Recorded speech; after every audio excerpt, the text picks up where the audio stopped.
You have just tapped into the Christian Life Coach Collective, and I'm your host, Laura Malone. I'm here to equip and encourage coaches in skills, business, personal life, and faith. I believe you're already 100% worthy and capable, and you're called for such a time as this. So let's get you walking it out with courage and confidence so you can be an amazing coach who sees transformation and great results in both your life and the lives around you. Let's get started. Hi, friends. The myth we're talking about today is that you should always be on and available for your clients. I want to talk about boundaries today. You know, those invisible lines that define what's okay and what is not.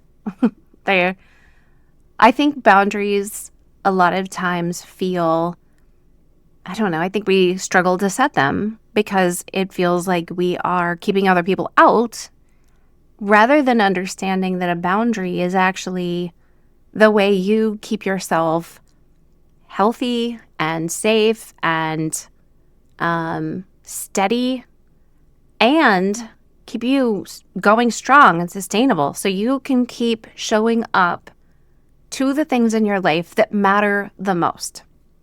And one of the most common mindset traps for coaches that I see who are newer and also building their business and still maybe questioning the value of what they offer, as well as questioning the commitment that they think they're selling time. And they think that being a coach, a good coach, means to constantly be available. Like answer every email, every message, every Voxer, every whatever, all of the time right away.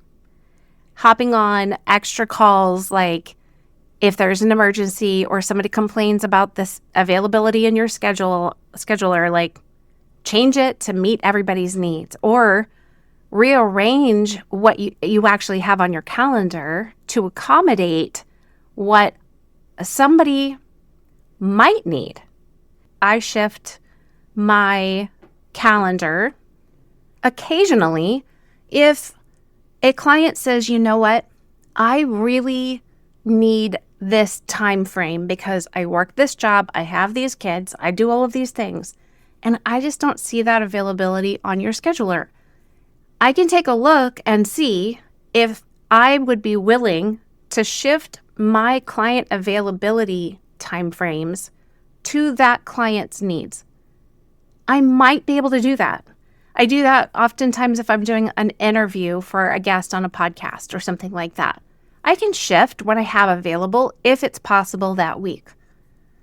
But am I willing to say that I'll take a 7 o'clock client on Friday night? I'm probably not. If that's the only time, then I might not be the right coach at this time for you, because that has shifted into my family time, which it's a non-negotiable that at a certain time on Friday, I stop working and we shift into family and house mode and I check out, right? I need to be able to do that because I've set a boundary, because I have in the past, when I first started, for years, before I really knew and understood the value of what I offer, and I'm not just selling time, not just selling an hour of my day, I used to take clients at 7 o'clock on a Friday. That was okay then. I learned from it. But what I want to help is I want to help you understand that your boundaries, they are set by you, and you need to determine how flexible you will be about those boundaries for who and when and why. And I know that it feels kind of servant-hearted and very noble when you're thinking about it. Like you're being generous, you're showing up for people, but I want you to think about how underneath that generosity, there might be something else going on. Like maybe you are afraid that you won't seem valuable enough unless you're more accessible or always accessible. Or maybe you feel guilt about charging for your time. So then you try to overcompensate with more access. Maybe you just have a habit of people pleasing and you're wearing a new hat called coach, but it's really just a label for people pleasing. And you're trying to still meet everybody's needs and take responsibility and carry all of the things for all of the other people. So you think you should always be on and everybody should have access to you. And that is just not true. In business, can you imagine any business who says, I'm 24/7 and completely available to you. You pay me one time and I'm going to get back to you as soon as you reach out to me. Nobody does that. And the ones like if there's a store that's 24/7, it's because multiple people cover the time frames of employees working, not just one person, right? The truth is that boundaries are not walls to keep clients out. They're actually the framework that keeps your business and your energy and your mental clarity and sanity in place. And without them, this calling as a coach will turn into chaos.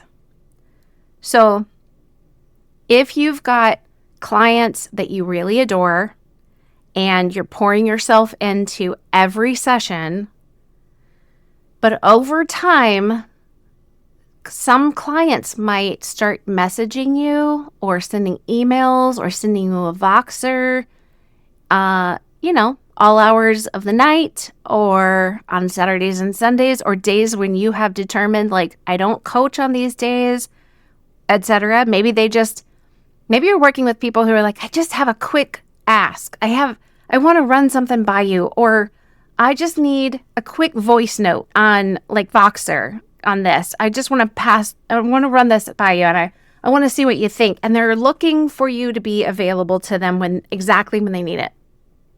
And you might want to be helpful.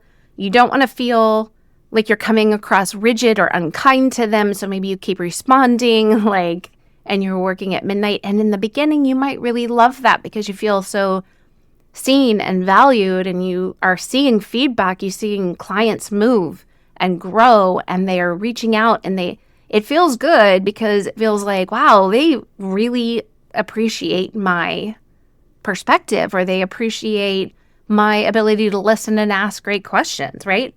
But you can guess where this will lead over time if you keep showing up like that and you don't set any boundaries with the clients that you really, really love working with, that you're showing up all of the time for.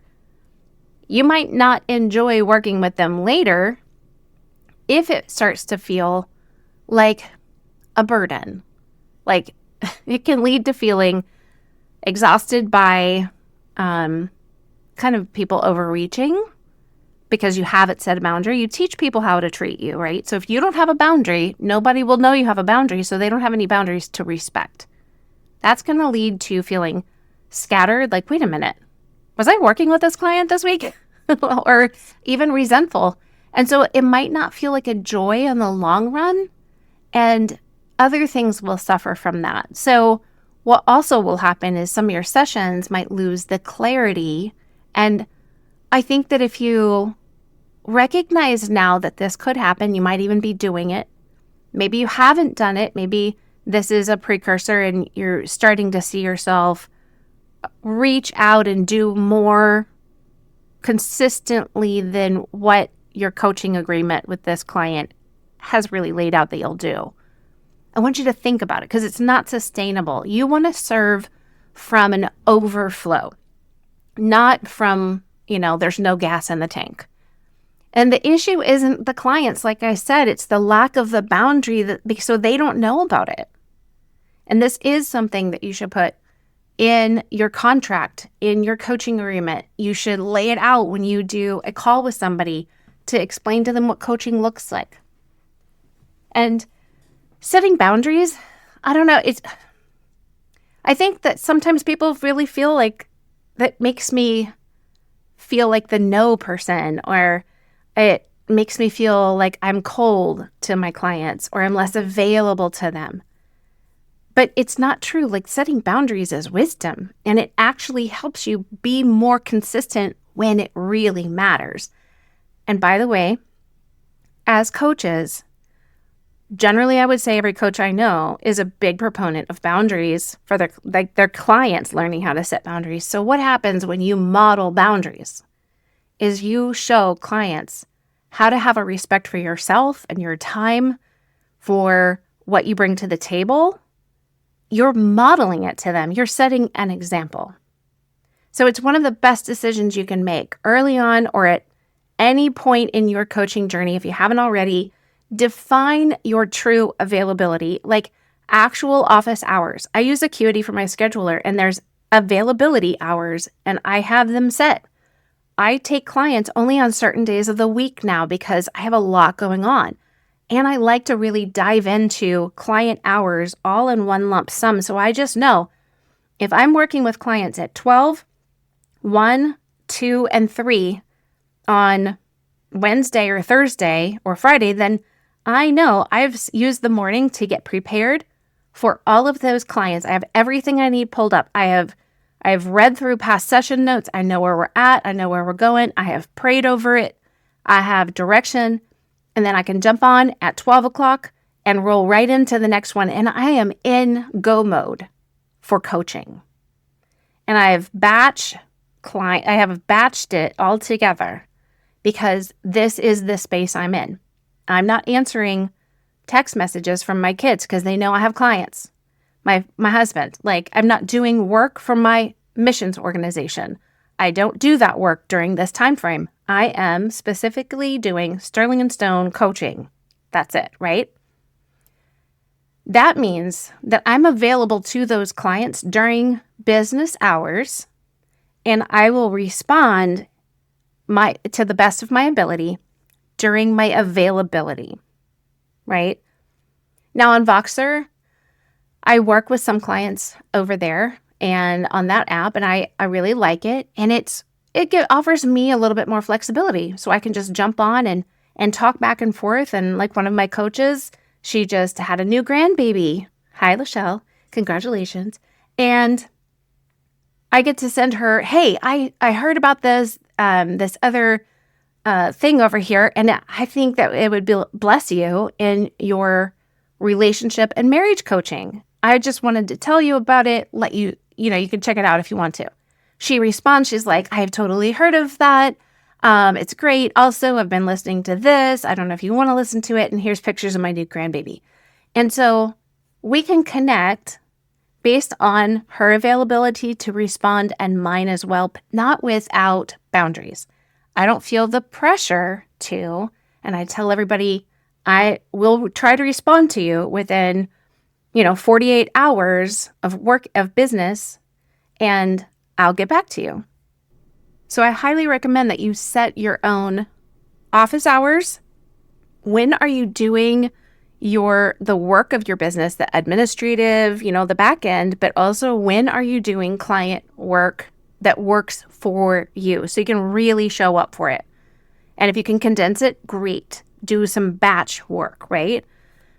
Even if your whole business is online and from home, when you tell your brain, we're doing all of this during these hours, you'll get so much more done. And then decide when you're going to respond to emails. And if you offer Voxer or text access or whatever, if so, what's your response time? Are you going to get back to somebody within 24 to 48 hours or even 48 to 72 hours? And then communicate all of that very clearly and upfront.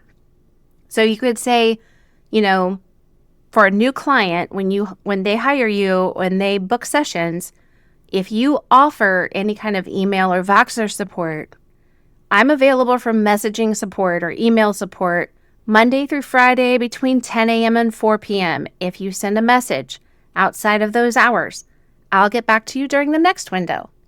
Thanks for understanding this boundary because it's going to help me serve you well and sustain the energy I need for each powerful session when we meet. Right? That's just simple. It's respectful, very clear. Or you could even, hem that in even further and say, I'm available for email support Monday through Friday from 10 to 2. If you send an email outside of those hours, I'll get back to you the next day. Or I'm available for Voxer support Wednesday, Thursday, and Friday from 9 a.m. to 3 p.m. If it's outside of those hours, I'll get back to you during the next window, right? Whatever you need to say to communicate it very clearly. And then if a client ends up pushing back a little bit and say, like, I hired you, I want this kind of access to you, then create, just gently reinforce the boundary. Especially if somebody were to, let's say, repeatedly cross the line that you've set and keeps emailing or keeps reaching out, pushes on you a little bit.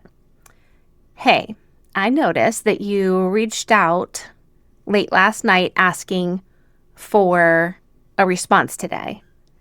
That's just a responder that my hours of responding are X, Y, and Z, and I really want to be fully present for you, and this helps me do that because that's when I'm going to have the focus on this work. You are not punishing your clients by creating and modeling healthy rhythms. And actually, I think clients really respect that. And in fact, a lot of them need that example because it's what they're wrestling with.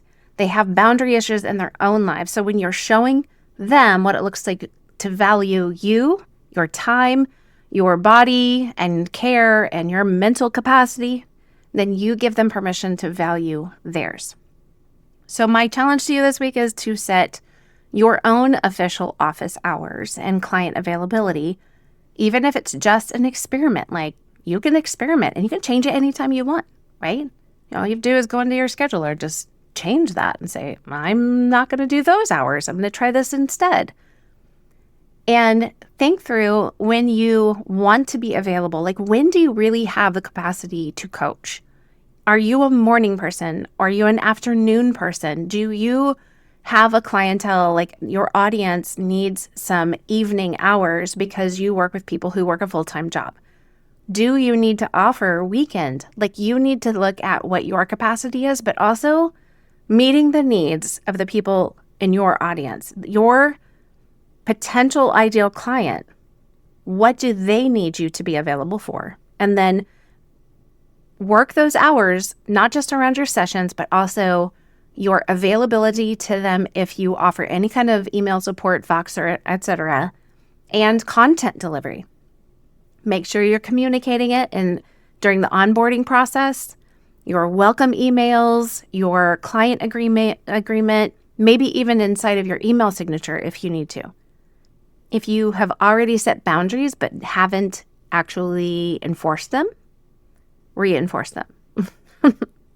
You don't have to apologize. You just need to clarify. And I think you'll be more amazed at how much lighter and more grounded you feel when you're not trying to hold your business up and be available and be on all of the time, 24/7. You are not a 24-hour hotline. You are a wise and spirit-led coach, and you need rest and a rhythm and room to breathe for yourself. So boundaries are not actually barriers, they're bridges.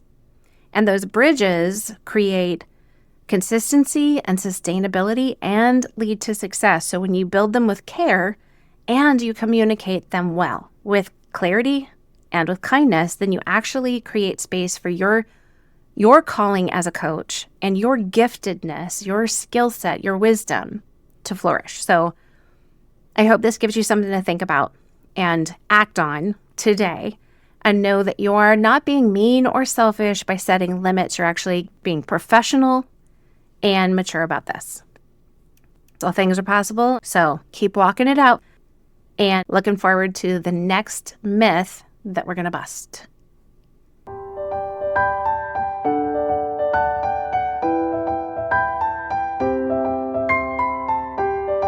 Thanks for listening. For more coaching resources and to learn how to work with me, head to sterlingandstonementoring.com or click the link in the show notes.